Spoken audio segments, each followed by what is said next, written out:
Hola, ¿qué tal amigos? Me llamo David Germán. Bienvenidos a Subcultura Psicoactiva.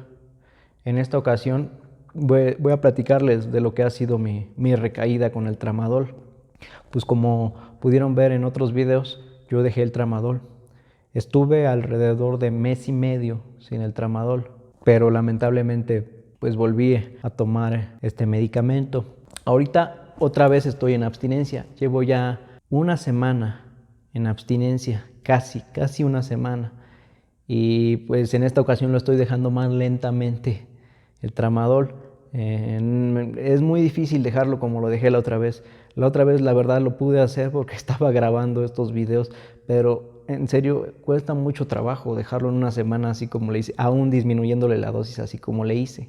Y pues ahora me voy pues el tiempo que sea necesario, ¿no? Pero ahora sí, pues con más a paso lento, pero intentando que mi cuerpo se vaya acostumbrando más a estar sin el tramadol, porque precisamente eso es lo que les quiero platicar. Esa vez que dejé el tramadol, y casi siempre que lo dejo, ¿no? Pero no tan feo, me sucede que las emociones las siento a flor de piel. Y una de esas emociones es un problema, la verdad. Lo que es la ira, o sea, la rabia, me da a veces por situaciones que no tendrían por qué dar rabia, ¿no?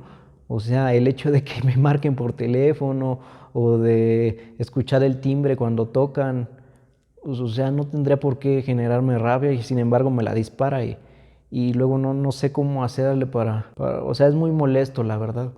Y pues eso de alguna manera me llevó a utilizar el tramadol, aunado a que, como pudieron ver y como les comenté, me operé la nariz y pues había malestares nasales, así de que la rinorrea o la secreción nasal, y luego aparte los dolores y los malestares.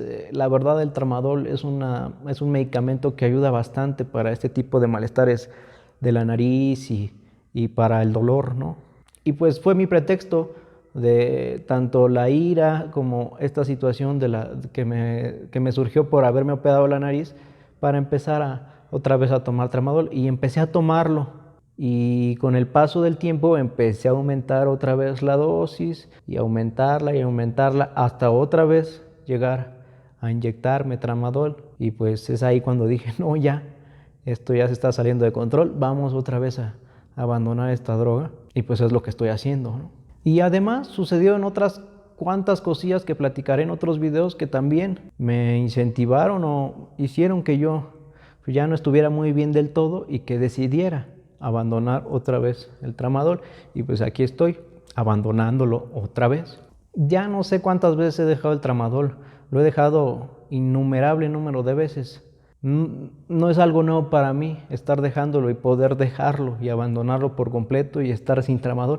El problema es que siempre regreso a esta droga. Me cuesta mucho trabajo acostumbrarme, ¿no?, a vivir sin el tramadol. Es un hábito bastante muy arraigado que tengo y que, pues, o sea, me cuesta mucho vivir sin esta droga.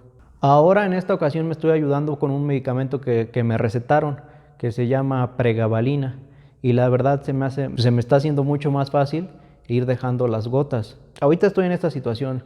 Han pasado otras situaciones que les platicaré en otros videos que no estuvieron del todo bien, pero bueno, así sucedieron las cosas y ni modo. Y pues aquí me tendrán cuando cumpla, si es que puedo llegar al mes otra vez sin el tramadol. En esa ocasión no grabé el mes, se me pasó y dije, pues lo hago hasta los 2 meses. Y ya ni llegué a los 2 meses. Pero la idea es esa, ¿no? Que yo pueda decir, llevo un mes sin tramadol, llevo 3 meses sin tramadol, llevo 6 meses sin tramadol, llevo un año sin tramadol, para que pueda ser de alguna manera un incentivo para que otra gente pueda decidirse a abandonar esta droga. Yo pues me doy cuenta lo difícil que es, ¿no?, y lo complicado que resulta poder abandonar. Tal vez abandonarla no es el problema, porque como les he comentado, yo he podido abandonarla muchas veces, sino que regresar a ella, ¿no? Aprender a vivir sin este medicamento, sin esta droga, vaya. Y pues por hoy sería todo lo que les quisiera comentar. Ya iré platicándoles qué otras cosas han sucedido y qué otras cosas han pasado, ¿no?, en mi vida y seguiré platicándoles mis experiencias de drogas y de otro tipo, ¿no? No me queda más que mandarles un saludo afectuoso y nos vemos en otra ocasión. Hasta luego.